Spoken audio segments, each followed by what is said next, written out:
భగవంతుడు ఉన్నాడు అని ఖచ్చితంగా రుజువు చేయగలిగిన వాడు ఎవడైనా ఉన్నాడా? ఎవడూ లేడు. ఈ కాలంలో పైగా ఎన్ని తపస్సులు చేసిన, ఎంతమంది యోగులను చూసినా కనీసం నేను చూశాను అని చెప్పగలిగిన వాడు కూడా లేడు. లోకంలో ఉన్న ఒక వాడుక ఏమిటంటే, ఒక యజమాని ఏదైనా గృహ నిర్మాణం చేస్తూ ఉంటే అక్కడ పని పట్టుకుని అక్కడ నుంచుంటే తప్ప ఎవరూ పనిచేయరు. మనందరికీ తెలుసు. ఏదైనా ఒక నిర్మాణం జరుగుతుంది అంటే అక్కడ యజమాని దండం చేత్తో పట్టుకుని నుంచుంటే తప్ప, చేతిలో కర్ర లేకపోయినా, కూలివాళ్ళు కాబట్టి, విద్యార్థులు కాదు కాబట్టి, లేకపోయినా ఇంచుమించు కొట్టినంత తిట్టినంత పనిచేస్తూ అక్కడ నిలబడితే తప్ప ఎవడూ పనిచేయడు. అందుకే ఇవాళ నిర్మాణ వ్యవస్థలన్నీ ఎలా ఉన్నాయో చూడండి, కాంట్రాక్ట్కి ఇస్తున్నారు. ఇవాళ నిర్మాణ కార్యక్రమాలని గమనిస్తే కవిగారు ఎందుకు ఈ పద్యాన్ని భగవంతుడికి అంకితం చేసి చెప్పాడో అర్థమవుతుంది. ఇవాళ మొత్తం చాలా చోట్ల జరుగుతున్న చూడండి, నిలబడి కూలి పని చేయించే సామర్థ్యం ఎవరికీ లేదు, కాంట్రాక్ట్కి ఇవ్వడమే. ఎందుకని? ఎవడు పని చేయడండి బాబు, కూలి పనికి రమ్మంటే డబ్బులు పుచ్చుకుంటాడు. ఇదివరకు 7ంటికి కూలి పనికి వచ్చేవాడు, వాడు 10ంటికి వస్తాడు, 12ంటికి లంచ్ బ్రేక్, భోజన విరామం, వెళ్ళిపోతాడు. మళ్ళీ ఎండ 4ంటికి వస్తాడు, 5ంటికి తటసర్దేస్తాడు. మొత్తం మీద 3 గంటల నుంచి పనిచేసే పని లేదు. పైగా ఇప్పుడు అది కూడా ఇవ్వకుండా ప్రభుత్వం వారు ఇంట్లోనే కూర్చోబెట్టి రకరకాల పథకాల పేరు మీద 10,000 ఇస్తున్నారు. నమశివాయ, మొత్తం పోయింది. ఇప్పుడు ఈ చప్పట్లు కొట్టిన వాళ్ళందరూ ఈ 10,000 పుచ్చుకుంటున్నారా? నాకు అనుమానంగా ఉంది. లేదు, ఇవ్వడం మంచి పని కొట్టారా, రెండు ఏదైనా మంచిదే. మొత్తం విషయం అర్థమైంది. జరుగుతున్న భాగవతమేనండి. ఈ ఉచిత పథకాలు వచ్చిన తర్వాత ఎవరు దొరకడం లేదు. ఏ పంట చేలో చూసినా బెంగాల్ వాళ్ళు ఉన్నారండి, బీహార్ వాళ్ళు ఉన్నారండి అన్నాడు. మాకెక్కడో తాడేపల్లిగూడెం దగ్గర పొలం ఉంటే మొన్న మా రైతు నాకు ఫోన్ చేసి కోత కోయిస్తున్నాం అన్నాడు. ఎంతమందిని పెట్టావురా అన్న. ఏముందండి యంత్రం అన్నాడు. యంత్రం పెట్టాడు వాడు కూడా. అంతకుముందు ఏదో ఊడిపించినప్పుడు మనుషుల్ని పిలిపించాడు తప్పదని. ఎవర్రా అన్నారు. బెంగాలీ వాళ్ళు అన్నాడు. వాళ్ళ భాష నీకెలా తెలుస్తుంది? భాష ఎందుకంటే ఓడవడానికి అంత మౌనమే అన్నాడు. ఓ బాబు, వీడికి ఎన్ని భాషలు వచ్చురా అనుకున్నాను నేను. బెంగాలీ వాళ్ళు, బీహారీ వాళ్ళు, అస్సాం వాళ్ళు, తెలుగు వాళ్ళు లేరండి. ఎందుకంటే మొత్తం ఉభయ తెలుగు రాష్ట్రాల్లో కూర్చోబెట్టి పోషిస్తున్నారు శుభ్రంగా. ఏదో ఒక రకంగా 10,000 వస్తున్నాయి, కుటుంబానికి సరిపోయింది చాలు. శుభ్రంగా టీవీ చూస్తాడు, సాయంత్రం వేసరికి అయిపోతుంది అంతే. ఈ మొత్తం ఇచ్చిన దానికి 10 రెట్లు మొత్తం సాయంత్రానికి పీత్వా ఆగళానాం పీత్వా లాగేస్తున్నారు. శుభ్రంగా లాగేస్తున్నారు ఇక్కడ. ఈ మొత్తం వ్యవస్థని పూర్వం వాళ్ళు ముందే ఊహించారు. నువ్వు కూలి పని చేయిస్తేనే డబ్బులు ఇచ్చినా కూడా ఏ టైంకి వెళ్ళిపోదామా అని చూస్తాడు, కానీ పని చేయడానికి చూడండి. మనిషి స్వభావం ఇది. అలాగని మనం అక్కడ కూర్చుని పని చేయించాలంటే ఎంత విసుగ్గా ఉంటుందంటే, ఈ పాటికి నేనే చేసుకోవచ్చు కదా అని ఉంటుంది. అందుకే జమీందారులైన వాళ్ళు, కాస్త చదువుకున్న వర్గాలకు చెందిన వాళ్ళు వ్యవసాయం చేయలేరు, ఇబ్బంది పడతారు. ఎందుకంటే వాళ్ళు చేలో దిగలేరు. అదే బలహీన వర్గాలకు చెందిన వాళ్ళు, అలవాటు ఉన్న వాళ్ళు అయితే వాళ్ళు చేయించడమే కాదు, వాళ్ళు దిగుతారు అందులో. అతను, భార్య, పిల్లలు కూడా దిగుతారు. 4 వాళ్ళే ఉంటారు. 4 కూలి పనులు కలిసి వస్తాయి. అందుకే పూర్వం వ్యవసాయం చేసుకునే కుటుంబాల్లో చదువుకు అంత ప్రాధాన్యం ఇచ్చేవారు కాదు. చదువు కడితే వ్యవసాయం కూడా చూస్తాడండి అనేవారు. 5వ తరగతితో మానిపించేవాడు. 4 కూలి పనులు కలిసి వస్తాయి. పెళ్ళయిందంటే ఎలా ఆలోచించేవారంటే, అమ్మాయ ఇంకో కూలి పని కలిసి వస్తుంది, కోళ్ళు వచ్చిందిగా, ఆవిడే చేస్తుంది. అంతా కష్టపడతారు. ఇలా అందరూ కష్టపడి సమిష్టిగా పంట పండించి ఆ పల్లెటూళ్ళలోనే క్షేమంగా ఉండే దశ నుంచి పల్లెటూళ్ళు పోయి పట్టణాలకు వచ్చాం, పట్టణాలు పోయి నగరాలకు వచ్చాం, నగరాలు పోయి నాశనానికి వెళ్ళామండి. అందరూ కలిసి నగరాలు పోయి నాశనానికి వెళ్ళామండి. ఇప్పుడు ఖచ్చితంగా నాశనానికి వెళ్ళామండి. నగరములు పెరగడం ఎందుకంటే నాశనం అవ్వడానికి. ఇక్కడ ఉండడానికి చోట్లేదు, అక్కడ ఉండేవాళ్ళు లేరు. వేల కొద్ది ఎకరాల భూమి ఖాళీగా ఉంది, పల్లెటూళ్ళు ఉండేవాళ్ళు లేరు. ఇక్కడ మొత్తం అపార్ట్మెంట్ మీద అపార్ట్మెంట్, దాని మీద డిపార్ట్మెంట్ కట్టేశారు. ఇక్కడ మంచినీళ్ళు లేవు. పంట భూములను కూడా పాడు చేసి కట్టేశారు. ఈ మొత్తం సమస్యకు పరిష్కారం ఎక్కడుందంటే ఈ పద్యంలో ఉంది. ఎదురం దండము చేత పట్టుక నిజాధీసుండు చూపట్టినన్ తుదకి సేవకులు ఎక్కుడో ఎట్టులో అతని కన్నుంగప్పి వర్తింతురు. ఎదురుగా యజమాని కర్ర పట్టుకుని నిలబడినా సరే ఏదో ఒక రకంగా సేవకులు తప్పించుకోవాలనే చూస్తారు, అతని కన్ను గప్పేయాలనే చూస్తారు, ఎంతో కొంత పని తగ్గాలనే చూస్తారు. అది మనకు లోకంలో అనుభవంలో ఉన్న విషయం. ఇది పడలేక మనం కాంట్రాక్ట్కి ఇచ్చేసాం. కాంట్రాక్ట్కి ఇస్తే వాళ్ళు ఏం చేస్తున్నారు, ఎలాగూ మన డబ్బు మనకు వస్తుంది కదా అని సిమెంట్ బదులు ఇసుక, ఇసుక బదులు నిసక వాడేస్తున్నారు. వాడి ఇష్టం వచ్చింది వాడేస్తాడు అక్కడ. అది దెబ్బే, ఇది దెబ్బే. కూర్చుని కూలి పని చేయిద్దాం, మనమే సరుకులు కొందామా అంటే పని చేయడు. పోనీ నువ్వే సరుకులు తెచ్చుకోవయ్యా, నువ్వే చేసేవయ్యా, నాకు అప్పగించే, మొత్తం మీద కాంట్రాక్ట్ ఎంత అంటే సరుకులో నాసిరకం తెస్తాడు. ఎందుకంటే అందులో మిగిల్చుకోవాలి. మామూలుగా ఉండే లాభం సరిపోదు, సరుకులోనూ మిగలాలి. మొత్తం మీద వ్యవస్థ బాధ్యత లేకపోవడం వల్ల నిర్వీర్యమైంది. గమనించండి, మనం ఆధునిక కాలంలో వ్యక్తి స్వేచ్ఛకి ఇచ్చిన ప్రాధాన్యాన్ని వ్యవస్థ పట్ల బాధ్యతకి ఇవ్వడం లేదు. మనం వ్యక్తి స్వేచ్ఛ కంటే ఎప్పుడు వ్యవస్థ పట్ల బాధ్యత ఎక్కువ. ఆ వ్యవస్థ పట్ల బాధ్యత ఉంటే మనకి ప్రమాదాలు చాలా ఉండవు. ఇవాళ ఈ వేసవికాలం విపరీతమైన వేడి ఎలా ఉందో మీకు తెలుసు. మీరు నేను కూడా 6:30 వరకు ఇక్కడికి రాలేకపోయాం, ఇంకా వేడి వస్తూనే ఉంది. అడవులు విపరీతంగా తగలబడిపోతున్నాయి. మళ్ళీ రాయలసీమ ప్రాంతంలోనే ఎక్కువ నష్టం ఎక్కడే. తిరుపతి కొండలు, నల్లమల అడవులన్నీ ఇక్కడే కదండి. అడవులు విపరీతంగా తగలబడిపోతున్నాయి తమంత తామే. కారణాలు చదివి నేను ఆశ్చర్యపోయాను. మనుషుల అశ్రద్ధ వల్ల. అశ్రద్ధ ఎలాంటిది అంటే, ఆ అడవుల్లో పనిచేసేవాళ్ళు చుట్టలు కాలుస్తారు, సిగరెట్లు కాలుస్తారు. ఈ సిగరెట్ సగం కాల్చిన సిగరెట్ పీక ఉంటుంది, అది ఆర్పకుండానే కింద పారేస్తున్నారు. అన్ని ఆకులన్నీ రాలిపోయి ఉంటాయి వేసవికాలంలో. శిశిర ఋతువులు అన్నీ రాలిపోతాయి, చైత్రమాసంలో అన్నీ వస్తాయి. ఆ పనిచేసేవాళ్ళు మధ్యలో సిగరెట్లు బీడీలు కాల్చి అక్కడ పారేస్తున్నారు సగంలో. అవి అంటించేస్తున్నాయి మొత్తం ఆకుల్ని. టూరిజం ఎక్కువైంది కదా బాగా ఈ మధ్యన. వాడు ఇంట్లో ఉండేవాడు అవ్వలేడు. మాట్లాడతా యాత్ర. ఈ యాత్రల కారణంగా పర్యావరణం మొత్తం నాశనమైంది. యాత్రికులు పెరిగిన ప్రతి చోట సహజమైన కొండలు, మంచు అన్నీ కప్పేసి భవనాలు కట్టేస్తున్నారు. దానికోసం విపరీతంగా తవ్వేస్తున్నారు నేలని.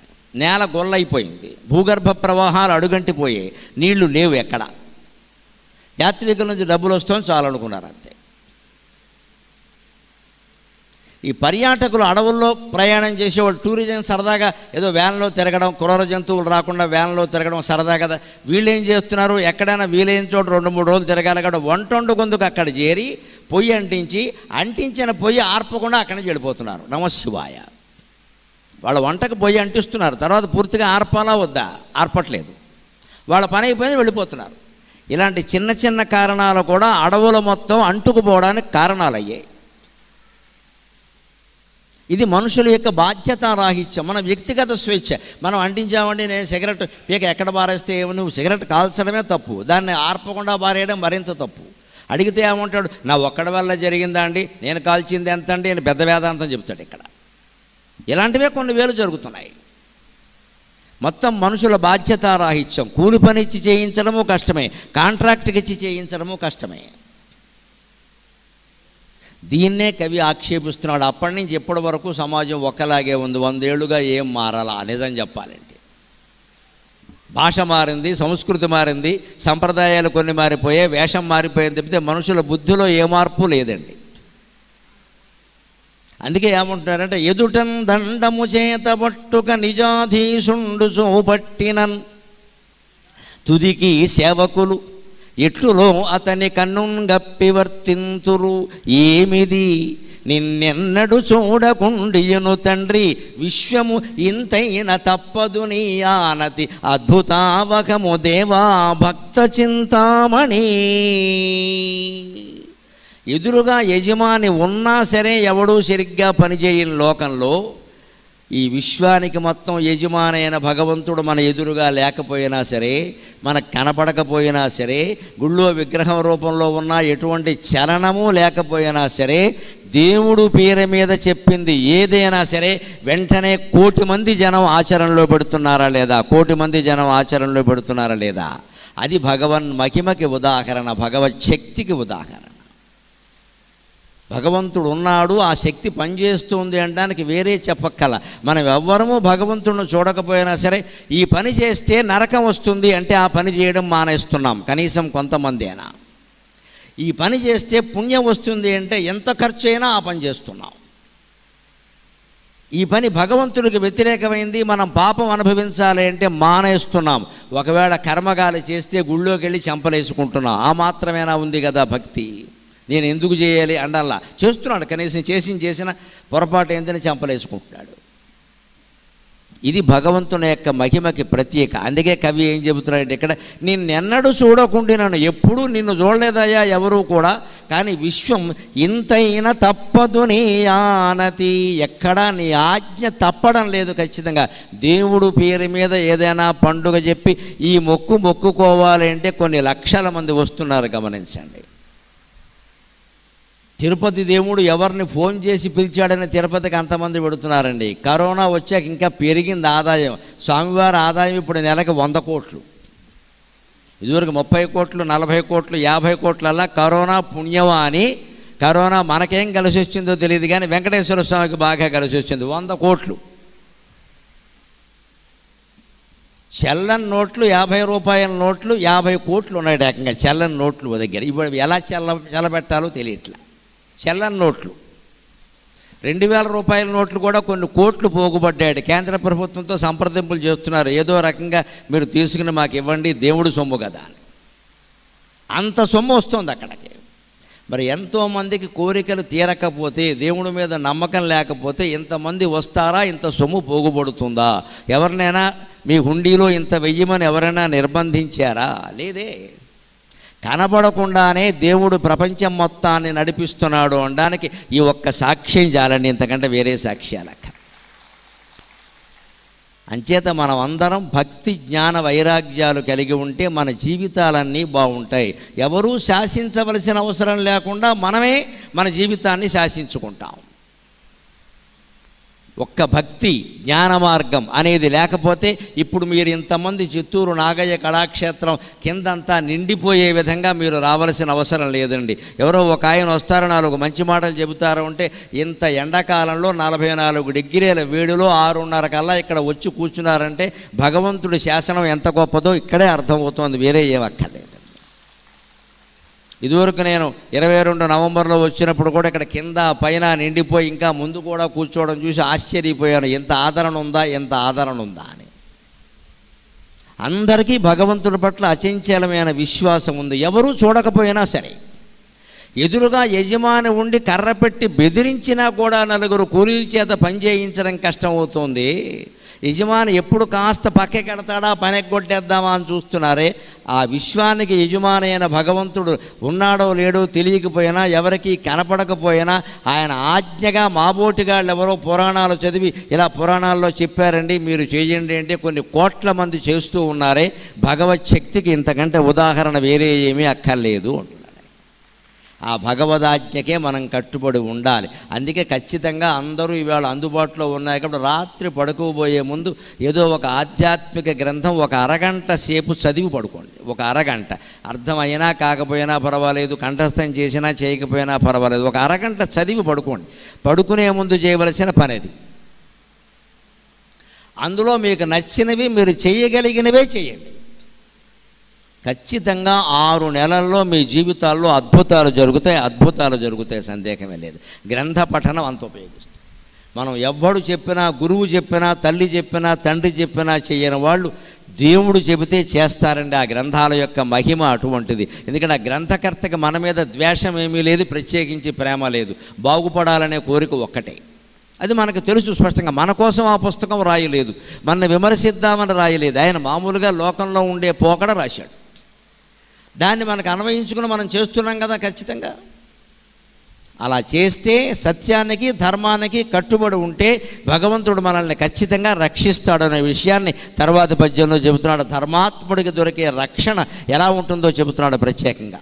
ఫలభారంబున వంగు వృక్షమును కాపాడంగ బోటొగ్గునట్టులు, ఫలభారంబున వంగు వృక్షమును కాపాడంగ బోటొగ్గునట్టులు, ధర్మ ప్రతిపాలనైకరతి ధర్మ ప్రతిపాలనైకరతి కీడొందు పుణ్యాత్ముడు బోటొగ్గునట్టులు ధర్మ ప్రతిపాలనైకరతి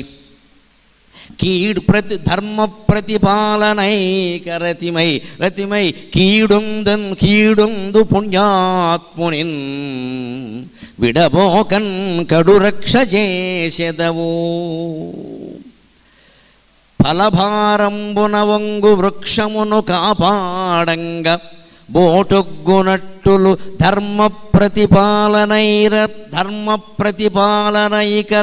కీడున్ బంధు పుణ్యాత్మునర్మిలి రక్షింతువు నీవా కీడున్ బంధు పుణ్యాత్ము అర్మిలు రక్షింతువు నీవ అడ్డపడి అర్మిలి రక్షింతువు నీవ అడ్డపడి తండ్రి ధర్మమే పక్షము అవ్వలనన్ తోడ్పడ వేచియుండెదవుగావా భక్త చింతామణి. ఎప్పుడూ మనం భక్తుడు అంటే 3 లక్షణాలు కలిగి ఉండాలండి. మాటల్లో సత్యం ఉండాలి, చేతల్లో ధర్మం ఉండాలి, మనస్సులో భగవంతుని స్మరణ ఉండాలి. ఈ 3 ఉంటేనే భక్తుడు. నేను రోజు గుళ్ళే కడతాను, రోజు పెద్ద పెద్ద నామాలు పెడతాను, రోజు ఉపవాసాలు చేస్తాను, ఇవేవి భక్తి లక్షణాలు కావు. అవి కేవలం బాహ్య చిహ్నాలు. అవి ఏదో మనకొక నిష్ఠ కలిగించడానికి కొంతవరకు ఉపయోగపడతాయి, అంతకంటే ఎక్కువగా ఎదుటి వాళ్ళకి పోజుకొట్టడానికే ఉపయోగపడతాయి. మొత్తం పెద్ద పెద్ద నామాలన్నీ పెట్టడం, తర్వాత చిట్ ఫండ్ కంపెనీ పెట్టడం, మొత్తం 5 కోట్లు వచ్చాక బోర్డు తిప్పేయడం, పైగా దానికి దేవుళ్ళ పేరు పెట్టడం, దేవుణ్ణి కూడా మాయలో ఉంచడం. ఇక్కడ అబ్బాయి ఆయన రోజు గుళ్ళో కడతారండి, పెద్ద పెద్ద నామాలు పెడతారండి, పట్టు పంచలు ఇదంతా ఎందుకంటే జనాన్ని ముంచేయడానికి. దేవుడి పేరు మీద నమ్ముతారు కదా అందరూ, అందుకని పెట్టేస్తారు అంతే. ఇక్కడ దానికి మళ్ళీ మా బోటికాళ్ళకి డబ్బులు ఇచ్చి చెప్పించేస్తారు. ఇక్కడ ప్రకటనలు, వ్యాపారాలు రకరకాలు. ఇంకా మేము చెబితే మీరు కొనేస్తారు. ఇంకా అంచేత నేను భగవంతుడి దేవల్ల అటువంటి ప్రకటనలకు చాలా దూరంగా ఉంటాను. చాలా ఒత్తిడి వస్తుంది నా మీద ఒక 10 ఏళ్ళుగా. ముఖ్యంగా పద్మశ్రీ వచ్చిన తర్వాత ఇంకా ఎక్కువ పెరిగిపోయినాయి ఇవి. మా గురించి అవి చెప్పండి, ఇవి చెప్పండి, మొత్తం అన్ని కంపెనీల వాళ్ళు అడగడం. వ్యాపార నాకేం వద్దు, నా జోలికి రావద్దు అని చెబుతాను. నేను ఎప్పుడైనా వ్యాపార ప్రకటన ఇచ్చినప్పుడు కనపడినా మీరు నమ్మకండి, అది బోగస్, అది బోగస్, అనుమానం వెళ్ళ. గరికపాటి నరసింహారావు జీవితాంతం బ్రతుకుండగా వ్యాపార ప్రకటన ఇవ్వడు, అనుమానమే లేదు. ఇక్కడ నేనేం చెప్పదలుచుకున్నా నా ప్రవచనాల్లో ఉచితంగానే చెబుతాను. ఏదైనా మందు మంచిదైతే నేను వాడాను, మీరు వాడాను అని చెబుతాను. ఓ పండు మంచిదైతే నేను తిన్నాను, మీరు తినండి అని చెబుతాను. ఓ పుస్తకం మంచిదైతే నేను చదివాను, మీరు చదవండి. దీనికి నాకు ఎవరు డబ్బులు ఇవ్వాల్సిన పనే లేదు. కానీ వాళ్ళ గ్రాఫిక్స్ మాయ పెరిగింది, ఆర్టిఫిషియల్ ఇంటెలిజెన్స్ పెరిగింది, మనకి బాగా పేరు పెరిగింది. అదృష్టమో దురదృష్టమో కానీ నన్ను ఏ రకంగానైనా వాడేసుకోవచ్చు. వాడేసుకున్నా మీరు దయచేసి నమ్మకండి, దానికి బాధ్యత వహించను. అసలు వ్యాపార ప్రకటనలో నా బొమ్మ కనపడడానికే వీల్లేదు. కనపడిందంటే అది మోసమే.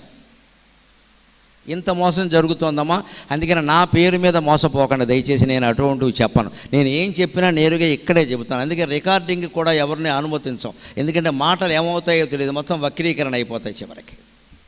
మేము చెప్పేది ఒకటి, వారి కింద వ్యాఖ్యానం చేసేది ఒకటి. అందుకని అనేక రకాల జాగ్రత్తలు తీసుకోవాల్సి వస్తుంది తప్పనిసరి. లోకంలో విలువ పెరిగినప్పుడే మనం చాలా నీతికి నిజాయితీ కట్టుబడి ఉండాలి. విలువ పెరిగింది కదా అని డబ్బులు పెంచేసుకోకూడదు. ఇక్కడ పిల్లలు పాడైపోతారు ఖచ్చితంగా. అందుకే మనం ధర్మానికి కట్టుబడి ఉండాలంటే దైవం మీద నమ్మకం బాగా ఉండాలి. దైవం మీద నమ్మకం లేనివాడు ధర్మానికి కట్టుబడి ఉండలేడు. ఎందుకంటే అధర్మాత్ములు కూడా లోకంలో వృద్ధి చెందుతున్నారు బాగా. అది చూస్తాం మనం. 100 ఎకరాలు మింగేశాడు, 100 మేళ్ళ కట్టాడు, మనమేమున్నాం ఇక్కడ నీతి నీతి అని కూర్చున్నా, గవర్నమెంట్ జీతం తప్పితే ఏం లేదు ఇక్కడ అని ఇలా ఆక్షేపణలు వస్తాయి. దానికి సమాధానం చెబుతున్నాడు ఖచ్చితంగా వడ్డాది సుబ్బారాయ కవి. ఫలభారంబున వంగు వృక్షమును కాపాడంగా. ఒక్కొక్క చెట్టు బాగా పళ్ళ భారంతో వంగిపోతూ ఉంటుంది. దానికోసం రైతులు ఏం చేస్తారు, బోటొగ్గునట్టులు మరి కింద నుంచి ఒక కొమ్మ మంచి గట్టిగా ఉండేటువంటి కర్ర ఒకటి, కొంకి కర్ర ఇలా వి ఆకారంలో ఉండే తీసుకుని దానికి బోటుగా నిలబెడతారు. ఎందుకంటే కొద్ది రోజుల్లో కాయలు పళ్ళు కోసేస్తాం, మరి ఈలో పడిపోతే. అందుకని దాని కింద బోటు పెడతారు. అలాగ ఫలభారంతో వంగేటువంటి వృక్షాన్ని కాపాడడం కోసం ఒక బోటు అడ్డంగా పెట్టినట్టుగా కర్రతోటి ఒక సాయం పెట్టినట్టే ధర్మ ప్రతిపాలనైకరతి కీడున్ బంధు పుణ్యాత్మునర్మిలి రక్షింపగ నీవ అర్మిలి రక్షింతువు నీవ అడ్డపడి తండ్రి. ధర్మాన్నే నమ్ముకుని బతికినటువంటి వాడికి ఎవరికైనా సరే అతన్ని కాపాడడానికి భగవంతుడే స్వయంగా వస్తాడు, అనుమానం వెళ్ళ. ప్రహ్లాదుడిని కాపాడిన వాడే, గజేంద్రుడిని కాపాడిన వాడే మన్ని కాపాడుతాడు, అనుమానం వెళ్ళ. ఏ యుగమైనా అనుమానం పెట్టుకోవద్దు. పైగా కలియుగంలో భగవంతుడు భక్తుల్ని ఇంకా బాగా కాపాడుతాడు. ఎందుకంటే ఒక పిలుపులో పిలిచితే పలుకుతావట అంటారు మనకి దగ్గరలో ఉండే వెంకటేశ్వర స్వామి. కృతయుగంలో భగవంతుడు కాపాడాలంటే తపస్సు చేయాలి. కృతయుగంలో భగవద్రక్షణ దొరకాలంటే తపస్సు చేయాలి. త్రేతాయుగంలో భగవద్రక్షణ దొరకాలంటే యజ్ఞాలు చేయాలి. ద్వాపర యుగంలో భగవద్రక్షణ దొరకాలంటే దానం చేయాలి. మనం ఎంత అదృష్టవంతులం అంటే కలియుగంలో భగవంతుడు కాపాడాలంటే తపస్సు అక్కర్లేదు, యజ్ఞాలు అక్కర్లేదు, దాన ధర్మాలు కూడా అక్కర్లేదు. జై శ్రీరామ్ అంటే చాలు, ఇంకా నామస్మరణ అంతే లెక్క. ఒక్క నామస్మరణ కలవు స్మరణాన్ముక్తి అన్నారు. నిరంతరం భగవన్నామస్మరణ కనుక చేస్తే తపస్సులు చేయడం వల్ల, యజ్ఞం చేయడం వల్ల, దానాలు చేయడం వల్ల వచ్చే ఫలితం అంతా వస్తుంది. అలాగని దానాలు మానేయమని కాదు, ధనవంతుడు చెయ్యాలి, పేదవాళ్ళు చేయక్కర్లేదు. దానమే ముఖ్యమంటే ఏమవుతుంది, చెయ్యాలేమో అని అప్పు చేసి చేస్తాడు, అది ప్రమాదం కదా. అప్పు చేసి ఎలా చేస్తావయ్యా, నీకే లేదు, నిన్ను దానమిమ్మని ఎవరు చెప్పారు? తన ఆదాయంలో 4వ వంతు దాన ధర్మాలకు ఖర్చు పెట్టాలని చెప్పారు మనుస్మృతి లాంటి గ్రంథాల్లో. ఆదాయంలో 4వ వంతు అంటే ఎవరండి? 50,000 ఆదాయం ఉంటే ఖర్చు పెట్టు, 5,000 ఆదాయం ఉంటే 4వ వంతు ఎవడికి ఇస్తావాయా? వాడికి చెప్పలేదు అది. 5,000, 10,000, 25,000 ఆదాయం ఉంటే 4వ వంతు ఎక్కడి నుంచి ఇస్తావు? నీకే సరిపోదు. మామూలు చిన్న సంసారం, ఇద్దరు పిల్లలు కాదు, ఊరికే భార్యాభర్త గడపాలన్నా ఉట్టే తిండి తిని కూర్చుంటే 30,000 కావాలి కనీసం. అందులో నువ్వు దాన ధర్మాలు ఎక్కడ చేస్తావు? నీకు చెప్పలేదు అది. ఇవాళ నడుస్తున్న ఇబ్బంది ఏమిటంటే పేదవాళ్ళు కూడా పాపం దీక్షలు పడుతున్నారు, ఖర్చు పెట్టేస్తున్నారు. ఇంతమందికి భోజనాలు పెట్టాలట, కొండకి వెళ్ళాలట, అక్కడే దీక్ష విప్పాలట. ఎక్కడా లేవండి ఇవన్నీ. ఎలా చెబుతున్నారో తెలియదు. మీ ఊరు గుళ్ళో దీక్ష విరమించవచ్చు, మీ ఊరు గుళ్ళో దీక్ష పట్టచ్చు. అక్కడికి ఎందుకంటే వెళ్ళడం? అప్పులు చేస్తున్నారు, అప్పుల పాలవుతున్నారు అన్యాయంగా. తర్వాత ఇళ్ళు అమ్మేసుకోవలసి వస్తుంది. దానికి కవిగారు మనకు గ్యారంటీ ఇస్తున్నాడు, నువ్వు పేదవాడివైతే నీ తాకతును బట్టే ఖర్చు పెట్టు, నువ్వు కోటీశ్వరుడు అయితే 4వ వంతు దాన ధర్మాలు చేయి, బాగా సంపాదించావు కాబట్టి. మన ఆదాయమే నెలకి 30,000, 40,000 లేదు, మనం దాన ధర్మాలు ఎక్కడ చేస్తామండి? అప్పు చేయకుండా ఉన్నదాంతో భార్యాభర్త సంతోషంగా గడిపితే అది కూడా భగవద్భక్తే. తృప్తిగా గడిపితే చాలు, తృప్తిగా ఉంటే చాలు. అందుకని ఎప్పుడు మనం విశ్వాసాన్ని కోల్పోవద్దు భగవంతుని పట్ల. బాగా పళ్ళ భారం చేత చెట్టు వంగిపోతుంటే బోటు పెట్టి కాపాడినట్టే ధర్మ ప్రతిపాలనైకరతి కీడున్ బంధు పుణ్యాత్ము అర్మిలి నీ రక్షింతువు నీవ అడ్డుపడి. ధర్మం కోసమే బతికేటువంటి పుణ్యాత్ముణ్ణి భగవంతుడే అడ్డుపడి ఏదో రకంగా రక్షిస్తాడు. నీవ అడ్డుపడి తండ్రి ధర్మమే పక్షము ధర్మమే పక్షము అవ్వలనన్ తోడ్పడ వేచియుండెదవుగావా భక్త చింతామణి. భగవంతుడెప్పుడు ధర్మాత్మని పక్షం ఉంటాడు తప్పితే బంధుత్వం ఆయనకు ఉండదండి. దీనికి పెద్ద ఉదాహరణ ఏమిటో తెలుసా? అయ్యలరాజు త్రిపురాంతక కవి అని మంచి శతకం రచించాడు ఆయన. ఇటీవలే దాని మీద మాట్లాడాను నేను. రామ రఘువీర జానకీ నాయక అని మనకి దగ్గరలో ఉన్న కడప జిల్లా ఒంటిమిట్ట క్షేత్రంలో ఉండే రఘువీరుడు రామచంద్రమూర్తి గురించి రఘువీర జానకీ నాయక శ్రీమదొంటుమిట్ట రఘువీర శతకం అని ప్రత్యేకంగా రచించాడు ఆయన.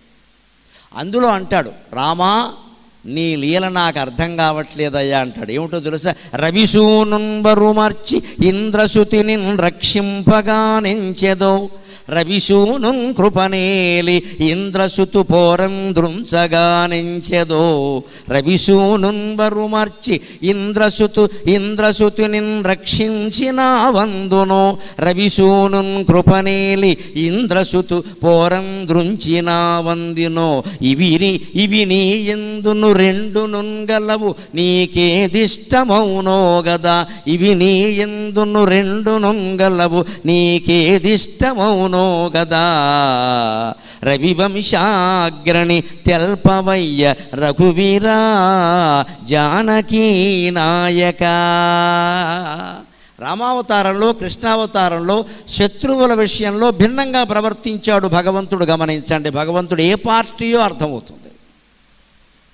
మనం సాధారణంగా అనుకుంటాం భగవంతుడికి ఎక్కువ పూజలు చేసేస్తే, ఎక్కువ అభిషేకాలు చేసేస్తే, ఎక్కువసార్లు నెలకోసారి తిరుపతి వెళ్ళి వచ్చేసేస్తే ఆయన కాపాడుతాడు అనుకుంటాం. పొరపాటు మాట. మనం వ్యధం మొహం నెల నెలా చూసి చూసి విసుకొచ్చి దెబ్బ కొట్టేస్తాడు, నువ్వు ఎందుకు వచ్చేవని. అనవసరంగా వచ్చే రావాలనుకున్న పేద భక్తులకు నువ్వు అడ్డంగా ఉన్నావు అబ్బాయి. నీలాంటి వాళ్ళందరూ కూడగట్టుకుని నెలకోసారి రావడం వల్ల పేదవాళ్ళు ఎవరికి దర్శనాలు దొరకట్లేదు, నువ్వు దెబ్బ కొట్టేస్తాడు, గొడవలేదు. ఇక ఎందుకంటే నేను ఇంటి దగ్గర ఉండమని చెప్పాడు దేవుడు. కొంతమందికి ఈ పిచ్చ పట్టుకుంది బాగా. మేము 30 మంది ఉన్నామండి, నెలకోసారి వెడుతూ ఉంటామండి. ఇది భక్తి అనరు, దీన్ని భుక్తి అంటారు. ఎందుకు వెళ్ళడం పనిలేక? దేవుడికి విసుగు, మీకు విసుగు. పైగా మేము మొక్కుకోవడం తప్పు. ఎవడు మొక్కుకోమన్నాడు? వాళ్ళ ఊళ్ళో వెంకటేశ్వర గుడి ఉంటుంది, వెళ్ళరు. వాళ్ళ ఊళ్ళో శివుడు గుడి ఉంటుంది. అందరికీ గొప్పవాళ్ళు కావాలి, గొప్పవాళ్ళు కావాలి, గొప్పవాళ్ళు కావాలి. దేవుళ్ళలో కూడా గొప్పవాడే కావాలి. పాపం పేదవాడు రామచంద్రమూర్తి శివుడు పేదవాడు, వాళ్ళు ఎవరికి ఎక్కల. శివుడు మొహం చూసేవాళ్ళు లేడండి ఇక్కడ. మన దృష్టి మార్చుకోవాలమ్మా. భగవంతుడు కరుణలో తేడా ఉండదు. అందుకే రామావతారం కృష్ణావతారం మీరు గమనించండి. రామావతారంలో వాలిని సంహరించాడు, సుగ్రీవుణ్ణి కాపాడాడు. వాలి ఇంద్రుని కుమారుడు, సుగ్రీవుడు సూర్యుని కుమారుడు.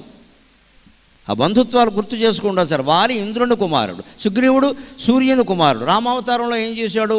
సూర్యుని కుమారుడైన సుగ్రీవుణ్ణి కాపాడి ఇంద్రుని కుమారుడైన వాలిని సంహరించాడు. కృష్ణావతారం వచ్చేసరికి రివర్స్ అయింది వ్యవహారం. ఇంద్రకుమారుడైన అర్జునుణ్ణి కాపాడి సూర్యకుమారుడైన కర్ణుణ్ణి సంహరింపజేశాడు. మరి భగవంతుడికి ఏమైనా పక్షపాతాలు ఉంటే, స్నేహాలు ఉంటే, ఫ్రెండ్షిప్లు ఉంటే ఎప్పుడూ సూర్యపుత్రున్నే కాపాడాలి, ఎప్పుడూ ఇంద్రపుత్రున్నే సంహరించాలి కదా. మనం అయితే అంతే చేస్తాం కదా. మా బామ్మరిది కొడుకంటే మా మేనలుడు అంటే కాపాడక తప్పుతుందండి. ఈ బామ్మరిది కాబట్టి, మేనలుడు కాబట్టి కాపాడడం కాదు నాయన. వాడు ధర్మాత్ముడైతే కాపాడాలి, లేకపోతే తోసియాలి బయటికి, అంతే లెక్క. చాలా సంతోషం, చాలా సంతోషం. ధర్మం అన్నప్పుడల్లా చప్పట్లు కొడుతున్నారు. ప్రపంచం బాగుపడుతుంది, ప్రపంచం బాగుపడుతుంది, నాకు నమ్మకం ఉంది. అసలు ముందు మనం ఒక విషయాన్ని ఆమోదిస్తున్నాము అంటే ఇవాళ కాకపోతే రేపైనా ఆచరిస్తామండి, సందేహం లేదు. ముందు ఆమోదిస్తున్నాం కదా, ఆమోదించామంటే ఆచరిస్తామండి. మన మనసుకు నచ్చింది, లేదా చప్పట్లు కొట్టరు కదమ్మా. నచ్చింది అంటే ఇవాళ కాకపోతే రేపైనా చేస్తాం. ఇవాళకి ఇవాళే చేయలేకపోవచ్చు, రేపైనా చేస్తాం. మనమేనా జీవితాల్లో అలాగే ఉండాలి. మేనలుడని తోడేలుడని రక్షించడం కాదు ఇక్కడ. వాడు ధర్మాత్ముడా కాదా? అధర్మంగా ప్రవర్తిస్తే కొడుకైనా సరే బయటికి గెంటేయాల్సిందే. ప్రతి తండ్రి అంత ఖచ్చితంగా ఉండగలిగితే యువకుల్లో నేరస్తులు ఉండరమ్మా. చాలామంది గారాబం చేయడం వాళ్ళే యువకులు నేరస్తులు అవుతున్నారు ఖచ్చితంగా. నేను చూసుకుంటాను లేరా అంటే ఏం చూసుకునేది? ఈయన ప్రభుత్వం ఉన్నంతకాలం ఈయన చూసుకుంటారు. రేపొద్దున ఈయన పంపిస్తే ఆయన కలిపి పంపిస్తారు జైలుకి. నాయకులను చూసి వినాయకులు రెచ్చిపోతున్నారు ఇక్కడ ఈ కురగాళ్ళు. లేకపోతే వీళ్ళకింత ధైర్యం ఎక్కడి నుంచిందండి? హైదరాబాదులో ఒక పోలీస్ అధికారికి తాగి డ్రైవ్ చేసేవాడిని పట్టుకునే అధికారం లేదండి వేళ. పొరపాటును పట్టుకుంటే మా నాన్న ఎవరో తెలుసా అంటాడు వీడిక్కడ. అంటే మీ నాన్న బట్టి నువ్వు పట్టుకోవడం మానేయాలా? మరి అంత గొప్ప నాన్న ఉన్నవాడు వీడు తాగడం ఎలా తాగుతున్నాడండి? ఆ నాన్నకి బుద్ధి లేదా, వీడికి జ్ఞానం లేదా? ఆ మాట ఎవడు చెప్పడండి. మా నాన్నకు ఫోన్ చేస్తా, వీడు ఫోన్ చేస్తాడు, వాడు విడిపించమని చెబుతాడు అక్కడ. ఇంకా ధర్మం ఎలా నిలబడుతుంది? దీనికి భగవంతుడు మనకి చేసి చూపించింది ఏమిటి అంటే, రామాయణంలో ఇంద్రపుత్రుణ్ణి సంహరించి సూర్యపుత్రుణ్ణి కాపాడాడు. ఎందుకంటే ఉన్నంతలో సుగ్రీవునదే ధర్మం. పూర్తి ధర్మం అని చెప్పడానికి మనకి ఎప్పుడు ఉండవండి, అనేక రకాల ఇబ్బందులు ఉంటాయి. ఎప్పుడు నిర్ణయించుకోవలసింది ఉన్నంతలో ఏది ధర్మం. సుగ్రీవునదే ధర్మం. ఈయన భార్యను ఆయన ఎత్తుకుపోయాడు వాలి, అధర్మమా కాదా? ఈయన వెళ్ళి దుందుబితో పోరాడితే చచ్చిపోయాడేమో అన్న అనుమానంతో దుందుబి వస్తే రాజ్యం నాశనం అవుతుందని ఓ బండరాయి అడ్డం పెట్టి ఇంటికి వచ్చాడు. ప్రజలందరూ కాళ్ళ మీద పడి ప్రార్థిస్తే సుగ్రీవుడు రాజు అయ్యాడు. అన్నగారికి ద్రోహం చేయలేదు సుగ్రీవుడు ఎక్కడ. కానీ వాలి రాగానే అహంకారంతో తన్ని తగలేశాడు. వాడి పెళ్ళాన్ని బలవంతంగా ఆక్రమించి తీసుకొచ్చి ఇంట్లో పెట్టుకున్నాడు. సుగ్రీవుడిది న్యాయమా కదా? అందుకే రామచంద్రమూర్తి ఇద్దరిలోనూ బలహీనుడు సుగ్రీవుడు అని తెలుసుండు కూడా ధర్మం ఉంది కాబట్టి సుగ్రీవుడితోనే స్నేహం చేశాడమ్మా, వాలితో స్నేహం చేయలేదు. జై శ్రీరామ్, జై శ్రీరామ్. అది ధర్మం, అది ధర్మం. వాలి అన్నాడు అప్పటికి ఆయన బాణం వేసి చంపినప్పుడు, ఏమిటయ్యా సీతను కోల్పోయావా? ఎవడు రావణాసు వాడెవడయ్యా? ఎందుకంటే అంతకుముందే రావణాసురుణ్ణి సప్త సముద్రాలు తిప్పి గిరాటేశాడు వాలి. అంతేకాదు జైల్లో పెట్టాడు. కిష్కింధలో 6 నెలలు జైల్లో ఉన్నాడు రావణాసురుడు. అంత పరాక్రమవంతుడు ఏం కాదు వాడు. అక్కడ రామునితో పోల్చదగిన పరాక్రమం కాదు. రాముడు చేత సంహరింపబడిన వాలితో కూడా సమానమైన బలం లేదు వాడికి. 6 నెలలు జైల్లో పెడితే దుర్మార్గుడండి వాడు. ఎంత నీచుడు అంటే, నా భార్యను నీకు ఇస్తాను, నన్ను వదిలేయమన్నాడు. అది రావణాసురుడు సౌశీల్యం. ఏం మాట్లాడతారు వాడి గురించి? వాడిని హీరోలను చేసి సినిమాలను తీశారు ఇటువంటి వాడు అందరిని పెట్టి. రామావతారం కృష్ణావతారం ఎందుకండి? రావణాసురుడు దుర్యోధనుడు హీరోలైతే మనకి ఏ వేషం వేయాలంటే ఆ వేషం వేసేసి వాడిని హీరోని చేసేయడమే. కీచకుడు హీరోయే. మరి ఇంక ద్రౌపది ఎవరు విలనా? ఎవరిని హీరో చేయాలి, ఎవరిని విలన్ చేయాలి? మన ఇష్టాలు ఉంటే ఇంట్లో నాటకం వేసుకుని పద్యాలు పాడుకో, గది తలుపులు వేసుకుని. సినిమాలు తీయకూడదు. హీరో పనులు చేయాలి, విలన్ పనులు చేయాలి ఖచ్చితంగా. విలన్ పనులు హీరో చేయడం ఏంటి? అప్పుడు ఏం చేస్తారు యువకులందరూ? ఆ పనులే చేస్తారు. హీరో చేశాడుగా అంటారు ఖచ్చితంగా. దానికి మన పురాణాలన్నీ వ్యతిరేకం. హిందూ ధర్మాలు పురాణాలు సరిగ్గా ప్రచారం కాకపోవడమే లోకంలో శీలం లోపించడానికి ప్రధాన కారణం. మనం వాటిని నొక్కి చెప్పి ప్రచారం చేయాలి. రామచంద్రమూర్తి బలహీనుడైన సుగ్రీవుడికి సాయం చేశాడు, కానీ వారిని శరణు వేడలేదు. దాని వెనకాల రాజకీయ వ్యూహాలు ఏం లేవు. ధర్మం ఒక్కటే. అధర్మాత్ముడిని ఎలా శరణు పెడతాడండి? వాళ్ళు అన్నాడు అక్కడికి, నాకు చెప్పుంటే అరగంటలో రావణాసురుని తీసుకొచ్చి నీ కాళ్ళ మీద బారేసామని, అందుకే నీకు చెప్పలేదు అన్నాడు ఆయన. నా భార్యను ఎలా తెచ్చుకోవాలో నాకు తెలుసే, నీ సాయం నాకెందుకు? ఇక్కడ సుగ్రీవుడికి నేను ఎందుకు సాయం చేశాను అంటే, నువ్వు వాడికి అన్యాయం చేశావు. అంచేతను మేమిద్దరం కలిసాం, నేను జయిస్తాం ఇక్కడ ఖచ్చితంగా. దుర్మార్గుడైన వాడిని జయించడానికి ఎంతమంది కలిసినా తప్పు లేదండి. కలిసైనా జయించాలి. మొత్తమే దుర్మార్గం అనేది రద్దయిపోవాలి లోకంలో. అందుకోసం కలుస్తారు, తప్పే ఉంది అక్కడ. అలాగే సుగ్రీవుడు రాముడు కలిశారు, వారిని సంహరించి బారేశారు.